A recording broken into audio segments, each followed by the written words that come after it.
Business Challenge, le magazine de l'économie et de l'entreprise.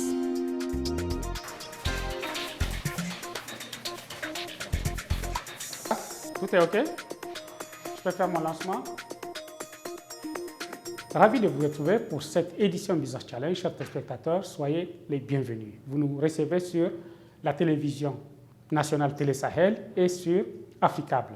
Pour cette édition, nous allons vous proposer une série d'événements qui sont déroulés essentiellement à Niamey au cours du mois de mars, mais nous allons aussi voyager avec vous à travers le Niger, dans différentes régions. Vous allez voir les détails.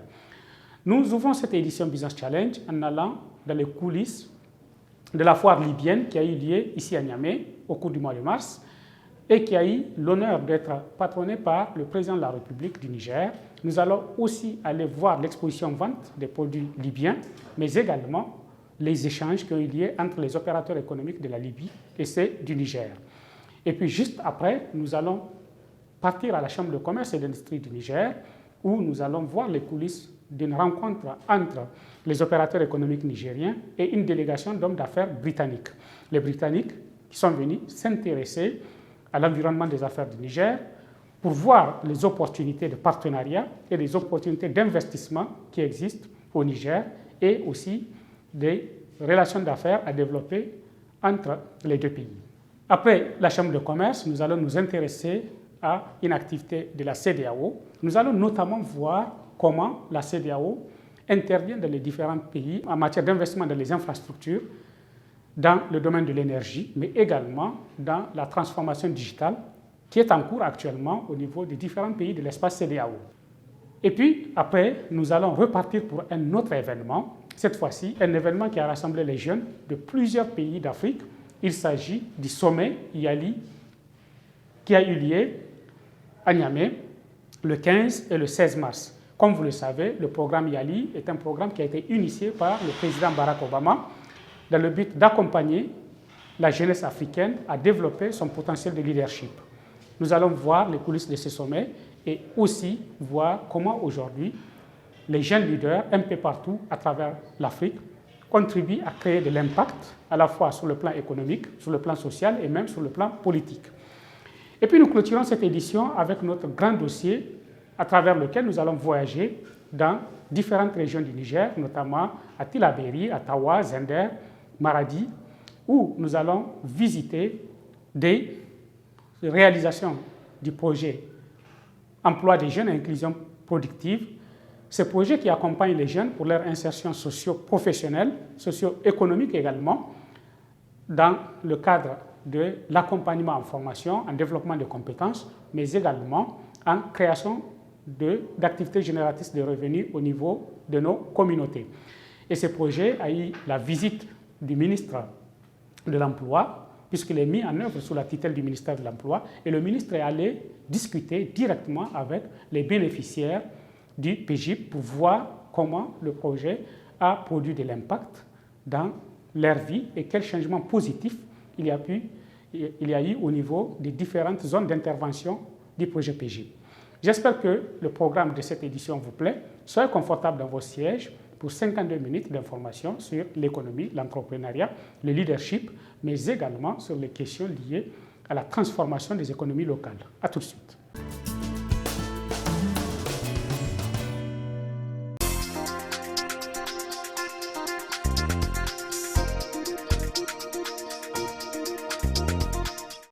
Après la Tunisie en novembre 2021, le Niger a accueilli du 14 au 19 mars 2023 la deuxième édition de l'exposition des produits fabriqués en Libye. La cérémonie d'ouverture a eu lieu au centre des conférences Mahatma Gandhi de Niamey en présence du chef de l'État Bazoum Mohamed et le premier ministre du gouvernement de l'Union nationale libyen. Cette initiative vise à promouvoir la croissance économique en vue d'améliorer les conditions de vie des populations, selon le gouverneur dans son mot de bienvenue. Cette dernière occupe une place de choix dans le programme de Renaissance Acte 3 de son Excellence Mohamed Bazoum, président de la République, et décline en action gouvernementale à l'axe de la déclaration de politique générale du Premier ministre chef du gouvernement, son Excellence Oumoudou Mahamadou, relativement à l'exploitation des potentialités économiques de notre pays. S'exprimant au nom du secteur privé, le président de la Chambre de commerce et d'industrie du Niger, M. Sidi Mohamed, a précisé que cette rencontre est une occasion pour les hommes d'affaires des deux pays d'échanger sur les possibilités d'un partenariat économique avec d'éventuels investissements. Le Niger offre aux acteurs économiques privés la possibilité d'exploiter ces nombreuses potentialités qui peuvent attirer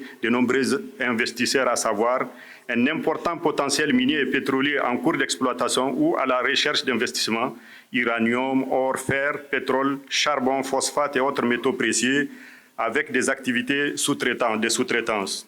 Un regain d'activité dans les secteurs du bâtiment et travaux publics, des transports, de l'hydraulique, de la santé et de l'éducation, avec plusieurs chantiers en cours de réalisation. Des filières porteuses bétail et dérivés, cuirs et peaux, viande, lait, produits agricoles et maraîchers, oignons, sésame, arachides, gomme arabique, poivrons, souchets, etc. Un artisanat riche et varié qui constitue un créneau porteur pour les entreprises modernes de fabrication et de commercialisation de produits artisanaux de haut gamme. Une diversité culturelle et des sites touristiques des plus attrayants. Une population jeune, apte à être formée et représentant une main-d'œuvre abondante. Je voudrais à cet effet rassurer nos hôtes que le cadre réglementaire nigérien est propice à l'investissement et offre beaucoup d'opportunités, un marché et des acteurs avisés. La délégation libyenne est conduite par le Premier ministre du gouvernement d'union nationale libyen avec plusieurs ministres sectoriels. S'exprimant en langue arabe, les Libyens ont manifesté leur engagement pour que les deux pays deviennent le centre de transit pour le commerce international entre l'Afrique centrale, orientale et l'Europe. C'est un signal fort de la relance de coopération entre le secteur privé nigérien et libyen, a martelé le ministre nigérien en charge du commerce dans son discours de lancement. Le Niger et la Libye, nous le savons, sont deux pays frères qui entretiennent des relations d'amitié et de coopération depuis leur indépendance, et dont les peuples ont tissé des liens étroits à travers le commerce transsaharien qui reliait la Tripolitaine à Kano. Ces relations ont depuis été formalisées par la signature de divers accords, notamment l'accord commercial signé le 1er février 1967 à Tripoli, 7 ans seulement après les indépendances. Le traité d'amitié, de bon voisinage et de coopération signé le 19 février 1971 à Tripoli et l'accord portant création d'une commission mixte supérieure nigéro-libyenne de coopération signé en octobre 1976 à Tripoli. Depuis lors, les deux pays ont échangé dans le cadre de cette commission mixte sur plusieurs aspects touchant leur vie socio-économique, notamment dans le secteur de l'agriculture, l'élevage, le commerce, les services, l'éducation, la sécurité, l'énergie et les migrations. Après les discours, le ministre du Commerce nigérien et son homologue libyen ont procédé à la signature des accords de partenariat commercial entre les deux pays.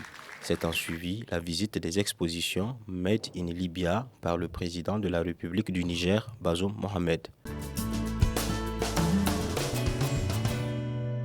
Toujours dans le cadre de l'exposition des produits fabriqués en Libye, le Centre international de conférence Mahatma Gandhi de Niamey a accueilli le 17 mars dernier une rencontre portant sur les opportunités d'affaires entre le Niger et la Libye. Alors cette rencontre s'inscrit dans le cadre d'une journée d'information à l'intention de la délégation libyenne pour leur faire connaître déjà le climat des affaires au Niger et les opportunités d'investissement.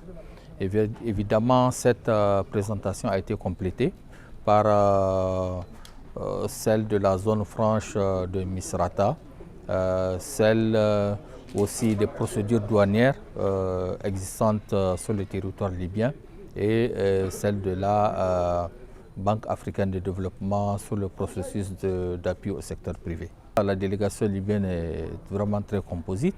Ce que je voudrais dire, c'est que c'est évidemment pour nous, cela a évidemment pour nous un intérêt particulier, étant donné que nous avons avec nous des investisseurs et c'est important qu'ils sachent qu'est-ce qui est leur réservé en termes d'avantages pour venir s'installer au Niger. Cette rencontre a rassemblé les membres de la délégation libyenne à la foire Made in Libya et des hommes d'affaires nigériens. Il s'agit principalement d'œuvrer pour la relance et le développement des échanges commerciaux entre les deux pays, ainsi que le commerce de transit. Je voulais d'abord profiter de l'occasion pour, comme je l'ai dit la dernière fois, souhaiter la chaleureuse bienvenue à nos frères et amis venus de la Libye pour cette exposition des produits Made in Libya. D'abord, je voudrais surtout souligner la présence massive des fabricants et des industriels libyens, des opérateurs économiques représentant pratiquement toutes les régions libyennes, et surtout souligner la volonté politique avérée et marquée par les autorités libyennes qui étaient à la tête desquelles se trouvait le Premier ministre du gouvernement libyen. On prit part à cette rencontre des hommes d'affaires et commerçants, des personnalités politiques et économiques nigériennes, des entreprises industrielles privées et publiques libyennes, des banques locales et internationales et bien d'autres. Plusieurs présentations thématiques suivies d'échanges ont rythmé cette journée. Je voudrais juste rappeler qu'il y a quelques mois, le Niger était à Paris dans le cadre de la table ronde sur le plan de développement économique et social 2022-2026. Le plan de développement économique et social 2022-2026 est la deuxième déclinaison de la stratégie de développement durable et de croissance inclusive, qui est une feuille de route qui a été tracée par le Niger à l'horizon 2035. Et dans ce document, il est mentionné que le secteur privé doit être un moteur pour prendre le relais dans le cadre de la diversification de l'économie et l'absorption des jeunes sur le marché de l'emploi. Il y a deux orientations qui ont été mentionnées dans le PDS. Donc, c'est vraiment de faire un programme de réforme pour que le Niger ait un environnement favorable aux investissements privés et exploiter les immenses potentialités dont regorge notre pays. Sur la question de l'environnement des affaires, nous allons rapidement passer en revue le positionnement du Niger, le cadre politique, l'environnement sécuritaire, le cadre administratif, le système judiciaire, le système fiscal et le système financier.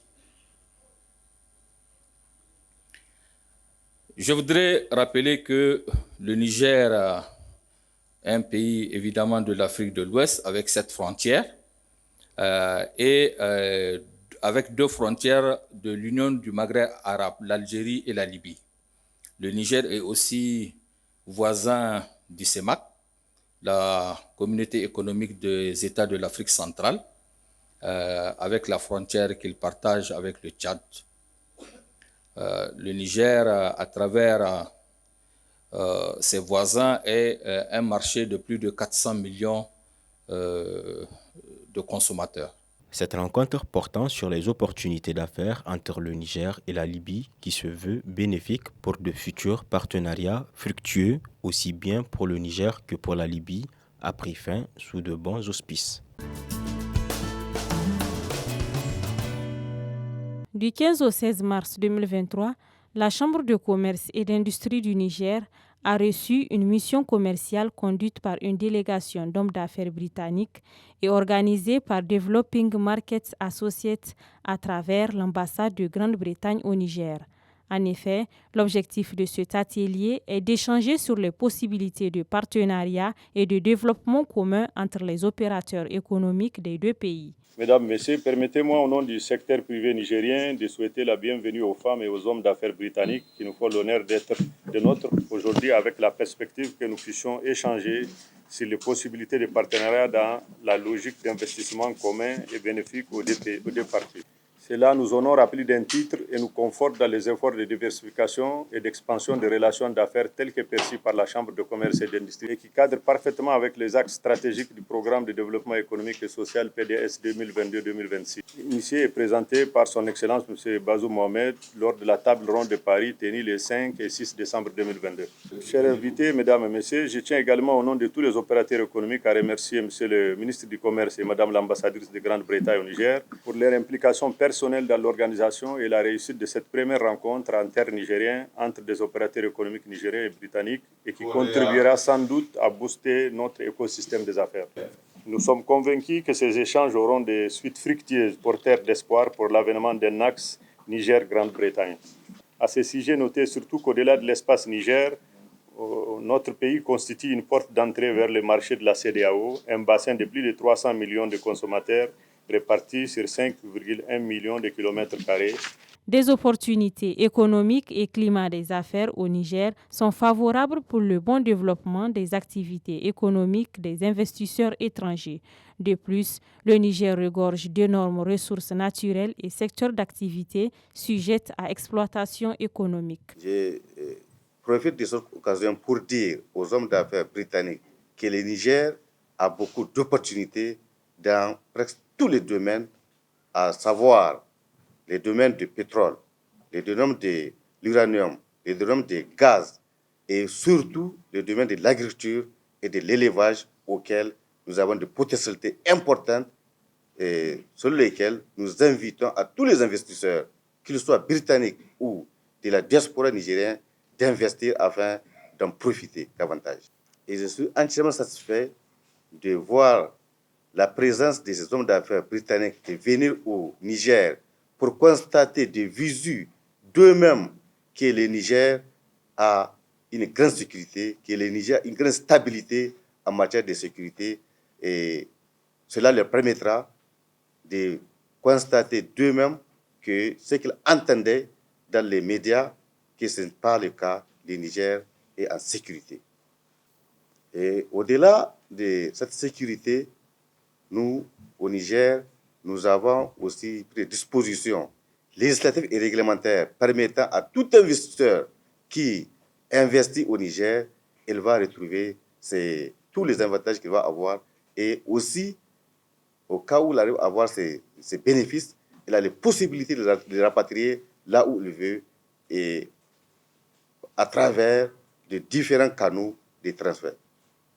Donc, pour terminer, j'invite aux hommes d'affaires britanniques et aux hommes d'affaires nigériens et au-delà aux hommes d'affaires de certains pays de l'Afrique que nous avons invités de pouvoir faire de bons contacts, de prendre de bons contacts et de décider pour pouvoir investir au niveau du Niger afin que chacun trouve son compte dans les investissements qu'ils sont en train d'organiser.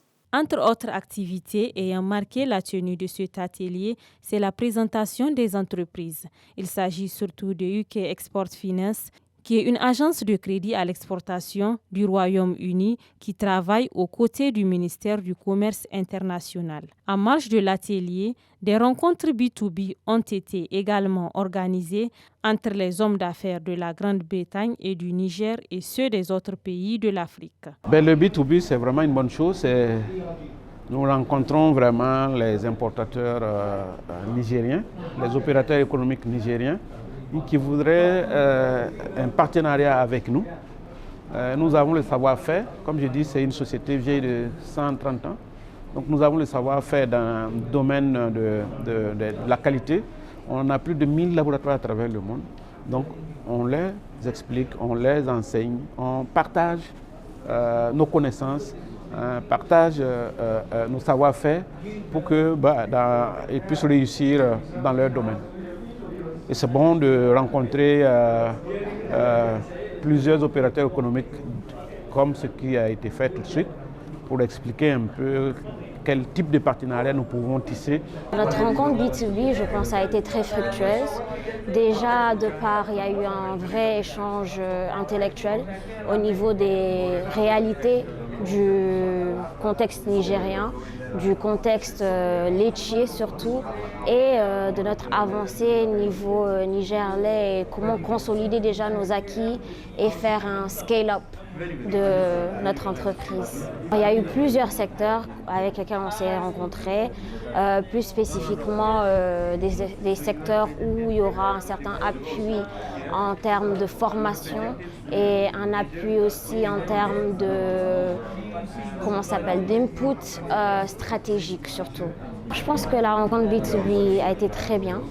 Je pense aussi que c'est quelque chose qu'on doit continuer à développer, surtout dans le secteur nigérien, pour que chaque entreprise ait l'opportunité de faire un showcase de tous ses acquis, de tous leurs objectifs, pour voir dans quel niveau on peut progresser en tant que tel ensemble. Cette rencontre entre les hommes d'affaires britanniques, nigériens et ceux d'autres pays a été un cadre d'échange collaboratif en matière du développement du secteur privé.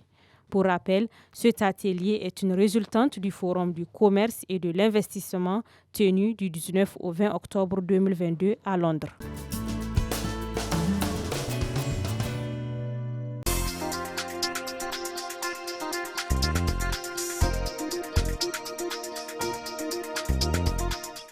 Le commissaire à la CEDEAO, chargé des infrastructures, de l'énergie et de la digitalisation, Sediko Douka, profitant de son séjour à Niamey, a organisé une conférence de presse le vendredi 3 mars 2023 dans le cadre de la réunion délocalisée du Parlement de la CEDEAO.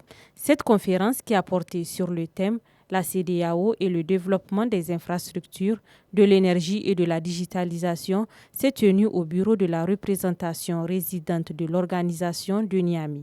Pendant plus d'une heure, Sediko Douka a édifié la presse nigérienne sur les différents projets de la CEDEAO liés au développement des secteurs des infrastructures, de l'énergie et de la digitalisation. Cette rencontre nous permettrait de vous montrer que la CEDEAO ne s'occupe pas seulement des questions politiques, des questions de paix, de sécurité, de bonne gouvernance ou des problèmes de l'état de droit et démocratie. La CEDEAO, principalement, c'est pour asseoir une intégration économique régionale. Et c'est ce qui fait que nous avons où nous coordonnons des programmes sectoriels. Et je peux dire même malheureusement, aujourd'hui, le citoyen dans la rue, en général, il connaît la CEDEAO sous plus l'angle affaires politiques, fondamentalement, comme si dans les autres secteurs, genre les infrastructures, l'énergie, l'agriculture, l'environnement, l'emploi, la jeunesse, le genre, le développement. En tout cas, il y a beaucoup, parce que nous fonctionnons comme en fait un gouvernement. Tous les pans que vous pouvez imaginer dans un pays est suivi. Il a une entité ou un département dédié à ce secteur. J'ai suivi la conférence de presse du représentant. Je pense qu'il vous a expliqué ça. En dehors des départements au niveau d'Abuja, nous avons ce qu'on appelle des institutions ou agences spécialisées dans des domaines très précis. À cette conférence, plusieurs sujets ont été évoqués, dont, entre autres, les politiques, législation et réglementation communes en matière de transport et d'infrastructures de communication, le développement d'un vaste réseau maillé de routes praticables en toute saison au sein de la communauté, l'amélioration et l'intégration des réseaux ferroviaires et routiers de la sous-région, l'interconnexion des réseaux de distribution de l'électricité et bien d'autres. Est-ce que c'est tous les pays, les États membres de la CEDEAO qui bénéficient de ces projets? Et comment ces projets sont exécutés par ces États membres? Vous n'êtes pas sans savoir que l'État nigérien a commencé la construction de ce chemin de fer qui malheureusement n'a pas marché. Est-ce que la CEDEAO peut aider le Niger pour que ce rêve soit une réalité au Niger? Et aussi, tout le monde sait qu'il une fois acquis, ce chemin de fer va faciliter les échanges commerciaux entre les États membres de la CEDEAO. Merci. Sediko Douka a répondu avec aisance aux diverses questions des journalistes venus nombreux à la dite conférence. Pour lui, ces projets fondent l'espoir de développement durable pour les populations de la communauté. Le fait que ça soit localisé dans un pays ne veut pas dire que les autres ne vont pas en bénéficier. Et comme j'ai dit, voire même des pays qu'on ne peut pas imaginer, qui sont loin comme ici, avec le principe d'achat et de vente d'énergie qui sera opérationnel d'ici quelques mois. Mais en termes de projets, même si c'est des projets un à un, quand vous parcourez cette liste, il y a quasiment, d'une manière, par exemple ici, il y a 47 projets pour 15 pays. Donc ça fait peut-être, on peut dire, une moyenne de 3. Mais c'est sûr que vous pouvez trouver un pays qui a un seul, un autre qui a 2, un autre même qui a 4, qui a 5. Mais quand même, in fine, tout le monde est dedans d'une manière ou d'une autre. Peut-être c'est un pays comme le Cap-Vert, comme ce sont des îles en termes d'énergie. Et même en route, vous voyez, le Cap-Vert, c'est pour cela, dans le corridor que je disais, Praia, Dakar, Abidjan, en réalité, Praia, Dakar, c'est une liaison maritime. Assurer le financement des infrastructures de chemin de fer. Ce que la CEDEAO peut faire, je suis d'avis, c'est des études préparatoires. Ça, on peut le faire. Aujourd'hui, on avait mis un focus, on s'est focalisé sur le chemin de fer Dakar-Bamako, à peu près 1300 km. Et ça a atteint un stade de maturité et ça a un stade avancé pour le moment. Cette brillante présentation du conférencier a permis d'en savoir plus sur les grands projets de la CEDEAO qui seront d'ailleurs également bénéfiques au Niger et de diverses manières. Ces projets pourraient ainsi optimiser le développement du pays. Le Centre international de conférence Mahatma Gandhi de Niamey a servi de cadre pour l'ouverture du premier sommet des alumni Yali Niger.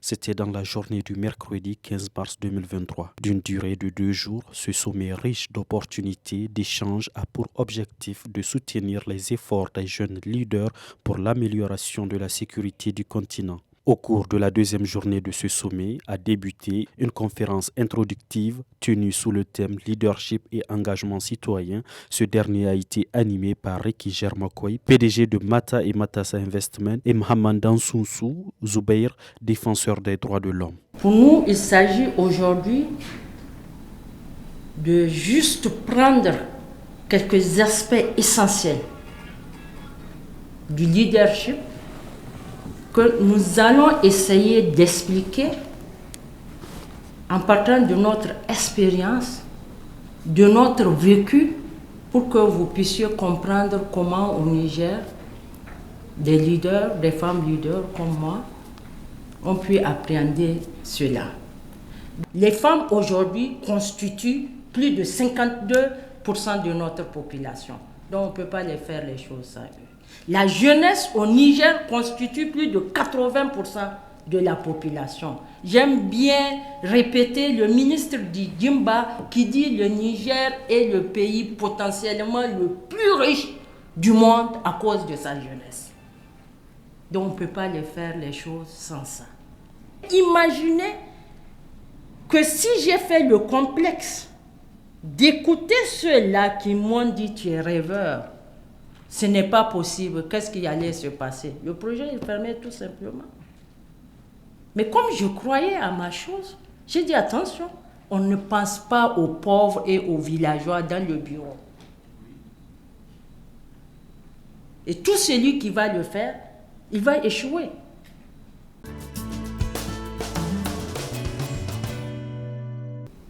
Les jeunes doivent comprendre qu'ils ont un rôle à jouer. Parce que vous serez les papas de demain. Vous serez les mamans de demain. Vous serez les gouvernants de demain. Et demain là, l'avenir là, c'est aujourd'hui ça se prépare. La photographie de demain dépendra de vos comportements d'aujourd'hui. La photographie de demain dépendra de comment vous prenez les choses aujourd'hui. Mais elle avait un engagement citoyen qui était derrière, c'était dit qu'elle est responsable. Et c'est comme ça. Moi, je ne dis pas que je suis responsable, mais je fais ma part. Je fais ma part. Et je veux que chacun... Vous connaissez l'histoire de Colibri qui vous a été racontée. Lorsque la forêt était en train de prendre feu, les lions, les tigres, tout le monde s'enfuyait. Mais on a vu le colibri, c'est le plus petit oiseau que Dieu a créé. Il faisait des va-et-vient. Et les gens disent, mais colibri, tu es fou. Qu'est-ce que tu fais sur la flamme? Il dit, je fais ma part. Il prenait de l'eau dans son petit bec. Il partait mettre dans le grand feu, dans l'espoir que ça va s'éteindre. So, I'm just here to tell you, believe in yourself. Stop the speech. We need to go to action. No matter how little the action can be, if it's positive, it can create something big. So that's what I'm asking you. L'engagement citoyen demande une responsabilité qui va amener toute la communauté à croire en ce que vous êtes en train de faire et à vous copier. Et à vous copier de manière positive. Aujourd'hui, alhamdulillah, moi, en tout cas, je vous dis, souvent, je suis obligé de mettre le masque pour circuler à Niamey, parce que récemment, il y avait une fille que je voulais évacuer. Un monsieur m'a appelé. Il me dit, tu es où? Je lui ai dit que je suis quelque part. Et il est venu, il avait un turban. Je vous le jure, si je le vois, je ne le reconnais pas. Il dit, vous avez de combien pour évacuer cette fille? J'ai dit, on a fait l'estimation, ça fait 7 millions et quelques. Et il s'accroupit dans sa voiture, il me tend un sachet bleu. Il me dit, il y a 11 millions dedans. Si ça ne va pas, il dit, je ne suis pas sur les réseaux sociaux. C'est ma fille qui est en 3e qui vous suit, c'est elle qui m'a dit. Il dit, si ça ne suffit pas, voilà mon numéro. Ma voiture est dehors. Hier nuit, à 23h, une femme m'a appelé. Elle me dit, je vais te voir, je quitte, je vais à Genève, j'ai des médicaments que je vais offrir. J'ai dit, vous voulez me voir? Elle dit, demain. J'ai dit, non, je viens tout de suite. Je suis parti. On a fourré ma voiture, j'ai une vanne, on a fourré, et j'ai appelé encore un petit qui avait l'électrique, il a mis. C'est plus de 5 millions. Ma voiture est dehors. Maintenant, je quitte ici, je vais dans un centre offrir ça.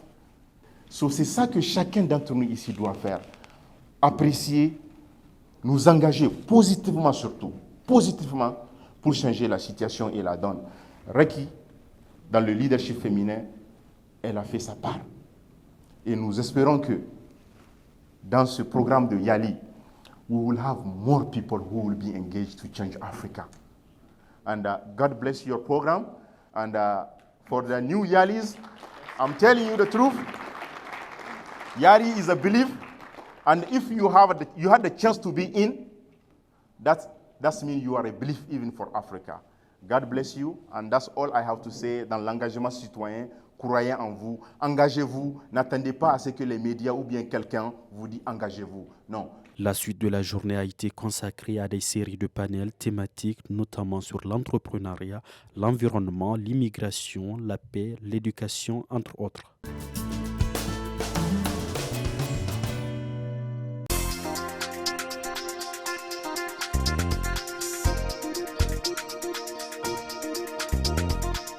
Financé par l'Association internationale de développement IDA pour un montant global de 30 millions de dollars US sur une durée de 5 ans, de 2018 à 2023, le projet Emploi des jeunes et inclusion productive PEJIP a pour objectif de contribuer à augmenter le revenu des jeunes, filles et garçons âgés de 15 à 25 ans. Ce projet intervient dans 40 communes du Niger. Les jeunes de ces communes ont été choisis en fonction de critères de pauvreté. Le PEJIP est mis en exécution par le Fonds d'appui à la formation professionnelle et à l'apprentissage FAFPA et l'Agence nigérienne pour la promotion de l'emploi ANPE. Les actions du PEJIP se déclinent en 3 grandes composantes. Composante 1, inclusion productive des jeunes en milieu rural. Composante 2, insertion des jeunes dans des activités en milieu semi-urbain. Composante 3, appui institutionnel et gestion du projet. Pour constater de visu les réalisations du PGIP et échanger avec les bénéficiaires, le ministre en charge de l'emploi, Dr Ibra Boukari, a entrepris une mission d'échange direct avec les concernés. Ibra Boukari s'est rendu dans 5 régions d'intervention du PGIP, à savoir Tawa, Zender, Maradi et Tillabéri. Plusieurs villages ont été visités par le ministre. Lundi 6 mars 2023, première étape de la mission d'échange, l'impact du PGIP est déjà visible sur le terrain. Les bénéficiaires du projet, âgés de 15 à 25 ans, ont vu leurs revenus s'accroître grâce aux activités génératrices de revenus soutenues par le projet. De notre côté, nous disons Dieu merci. Notre population rend grâce à Allah puisque nous sommes heureux. C'est une occasion à saisir. Aujourd'hui, même le ministre est venu jusqu'au village de Malandou. Ce sont 1129 personnes qui ont été sélectionnées. Ensuite, ils se sont organisés en groupements de jeunes et de 37 groupements de jeunes et de femmes sont créés. Quel bénéfice tirez-vous du projet? Plusieurs bénéfices, puisque avant, je n'exerçais aucune activité. Maintenant, j'ai une activité commerciale. Quel type d'activité mènes-tu? Des semences de pommes de terre que j'achète et revends et j'en tire bénéfice. Vous en tirez bénéfice? Oui. D'accord. Et toi? Avant de bénéficier des 100 000 francs, j'achetais du niébé pour faire des galettes et revendre grâce à un prêt que j'ai eu de notre groupement. Après avoir reçu les 100 000 francs, j'ai acheté du bétail que vous voyez là-bas. Je continue à exercer mon commerce et j'en gagne. Maintenant, je m'en sors bien, Dieu merci. Je tire des avantages de cette activité. Lorsque j'ai reçu cette somme d'argent, j'exerçais déjà une activité commerciale. J'ai une boutique, mais je n'avais pas assez de moyens. Cet argent m'a renforcé car j'ai augmenté les marchandises et j'ai acheté des matériels aratoires que je vais revendre plus tard. Donc, en fin de compte, tu as ajouté des articles dans ta boutique et tu as acheté des matériels aratoires. D'accord, c'est bien. Le ministre en charge de l'emploi, Dr Ibra Boukari, se dit satisfait des résultats réalisés en termes de création d'emplois sur le terrain par le projet Emploi des jeunes et inclusion productive PGIP.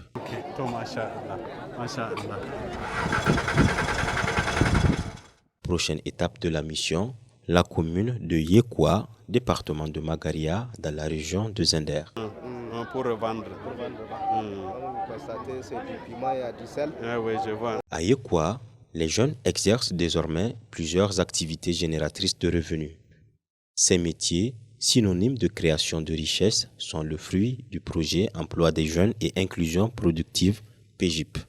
Ces jeunes gagnent dignement leur vie grâce à l'appui de ce projet.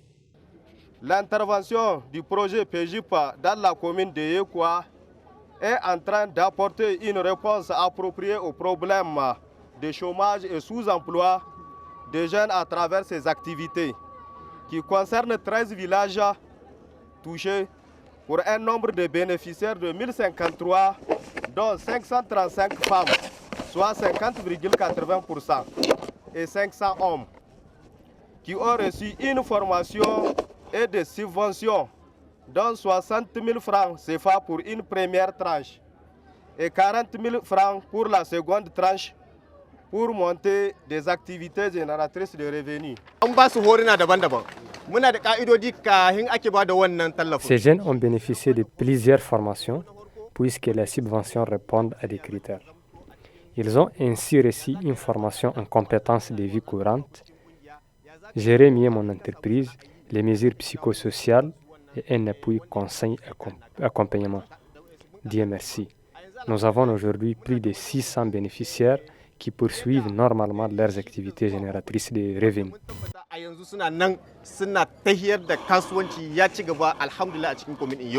Le ministre en charge de l'emploi a échangé avec les jeunes sur la valorisation des opportunités locales. Tu as reçu quelle somme? J'ai reçu 100 000 francs. C'est la somme exacte que tu as reçue? Tout à fait, c'est cette somme que j'ai reçue. Ok, c'est bien. Qu'as-tu fait avec? J'ai acheté une machine à coudre. Elle est là-bas. Ah, c'est à toi la machine. Tout à fait, monsieur le ministre. Si vous voulez, je vais vous coudre un boubou. Ok. Avant, tu ne faisais pas la couture. On peut donc dire qu'il y a une évolution. Maintenant, qu'est-ce que la subvention du PJIP a changé dans ta vie? Sans rien vous cacher, ma vie a beaucoup changé.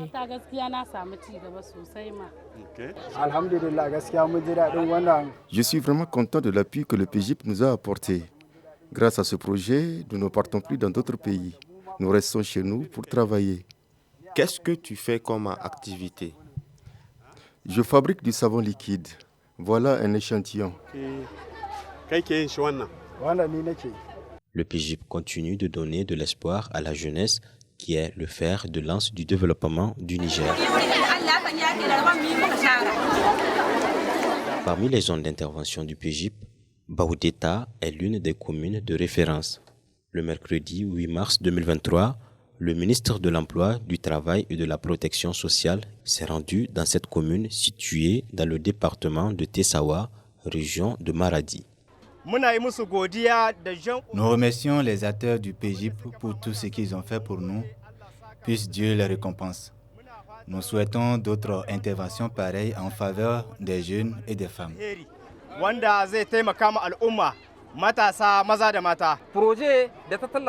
Grâce à l'appui du PJIP, ces bénéficiaires ont acheté 288 têtes de bétail, dont plus de 100 chèvres et moutons. Ils ont également acheté de volailles au niveau du village de Garon-Sofwa. Le ministre a longuement échangé avec les bénéficiaires du projet Emploi des jeunes et inclusion productive PJIP du village de Garon-Sofwa et d'Ubawa. Ces derniers n'ont pas tari d'éloges à l'égard du projet. Lorsque j'ai bénéficié de l'appui de ce projet, j'ai décidé de me lancer dans le commerce de chaussures. En plus de cela, je vends aussi des condiments comme les épices. Le PJIP m'a donné 40 000 francs puis 60 000 francs, ce qui me fait un total de 100 000 francs. Nous remercions tous le PJIP pour plusieurs raisons. Ils nous ont trouvés sans activité génératrice de revenus. Auparavant, nous ne nous connaissons pas, mais aujourd'hui, le projet nous a permis de nous réunir. Maintenant, nous pouvons contracter des dettes, revendre et rembourser après grâce au réseautage.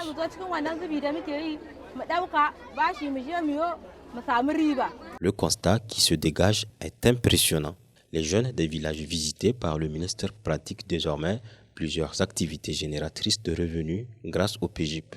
À Dubawa, le constat est sans appel. Les jeunes de ce village ont présenté les résultats de leur activité. Le projet prendra fin dans quelques mois. C'est pourquoi nous sommes ici avant le lancement de la deuxième phase du projet. Nous voulons changer la manière de faire en fonction des besoins des populations. C'est pourquoi, population de Dubawa, nous vous exhortons de nous faire parvenir vos propositions car nous voulons adopter d'autres méthodes que celles précédentes pour la prochaine phase du projet. Nous attendons alors vos propositions qui comptent beaucoup pour la bonne marche des choses. Très satisfait du travail abattu par ces jeunes, le ministre a instruit le coordonnateur du PJIP à décerner un témoignage de satisfaction au conseiller communal de l'emploi de Baoudeta pour service rendu à la commune.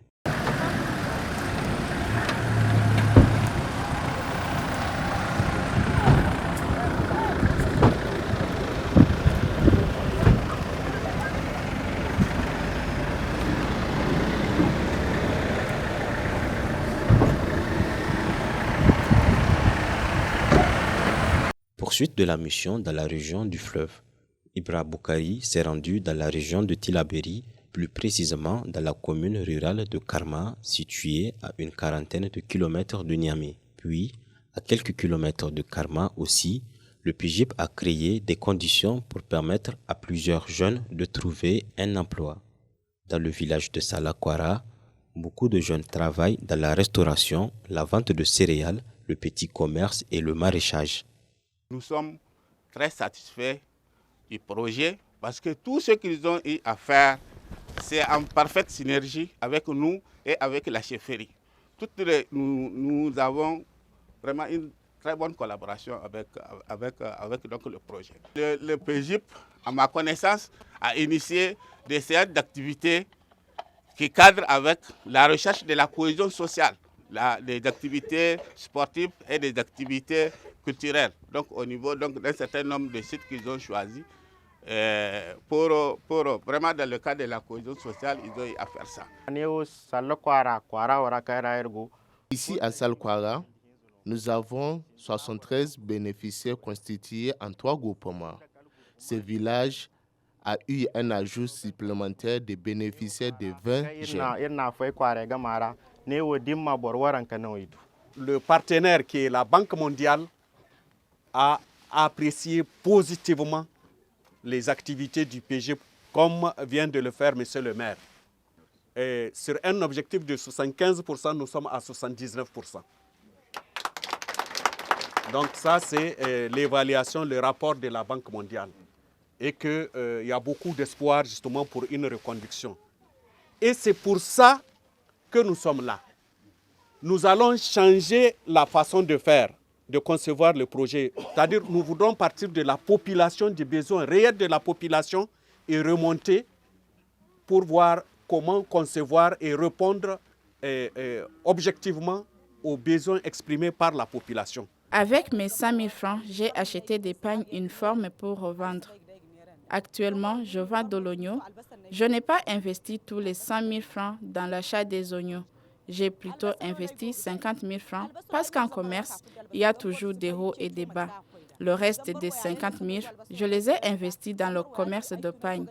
Ce sont les 2 idées que j'ai exploitées parce que le commerce n'est pas tout le temps favorable. Dieu merci, j'ai eu 100 000 francs de subvention du PGIP. Au moment où nous n'en disposons pas, nous attendons seulement la saison pluvieuse pour cultiver. Une fois cette période passée, on se retrouve à ne rien faire. Mais maintenant, même après la saison pluvieuse, nous avons des bétails que nous achetons pour ensuite les revendre. Vraiment, nous n'en pouvons que remercier Dieu. Aujourd'hui, la somme de 100 000 francs que j'ai reçue se fructifie au maximum. Actuellement, je pense bien que j'ai pu générer une somme environnant les 200 000 francs. Alors, oui, nous sommes vraiment contents. Cette étape de Salakwara est aussi une satisfaction, a indiqué le ministre Ibra Boukari, car les initiatives du PGIP contribuent ainsi à résorber le problème de chômage en milieu rural. Le PGIP est aujourd'hui un outil de référence d'inclusion de jeunes peu ou pas scolarisés en milieu rural et semi-urbain. Nous avons vu sur tous les passages qu'ils étaient nombreux, les jeunes qui aujourd'hui possèdent un certain nombre de têtes de bétail ou d'autres qui exercent donc plusieurs types de petites activités commerciales. Et cela, ce qui est le plus encourageant là-dessus, c'est les formations qui leur ont été assurées, qui leur ont permis d'avoir un certain nombre de connaissances, n'est-ce pas, un certain nombre de compétences par rapport à la conduite de leurs activités, par rapport à la gestion des activités génératrices de revenus qu'ils sont en train de réaliser. Ceci, pour nous, est un gage, en tout cas pour ce qui concerne la pérennité des actions qu'ils sont en train de mener. L'impact de l'intervention du projet sur leur communauté. À plusieurs endroits, il nous a été dit que des jeunes aujourd'hui ne partent plus à l'aventure. Ils se consacrent à l'activité génératrice de revenus auquel ils s'adonnent maintenant grâce au projet. Ils ne font plus certains types d'activités, certains types non plus certains comportements, en tout cas négatifs pour la communauté. La seule chose qui les intéresse aujourd'hui, c'est de s'adonner à cette occupation-là que le projet leur a procuré. Le projet Emploi des jeunes et inclusion productive PEJIP a eu un impact considérable sur les populations des zones cibles. Près de 48 000 jeunes déscolarisés et peu instruits, issus de zones pauvres du Niger, seront touchés d'ici la fin du projet en juin 2023.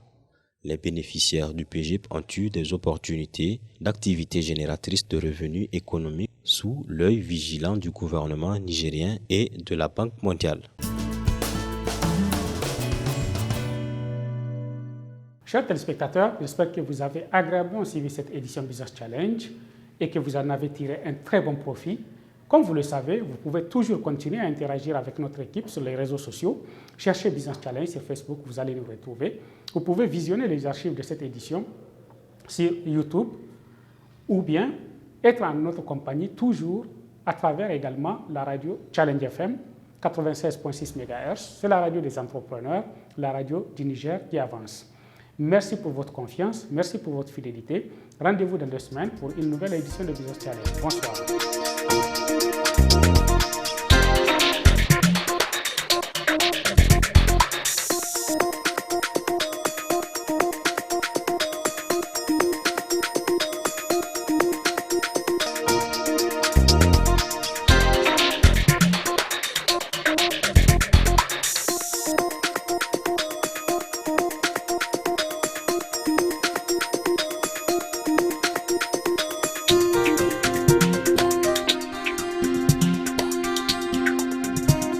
Business Challenge, le magazine de l'économie et de l'entreprise.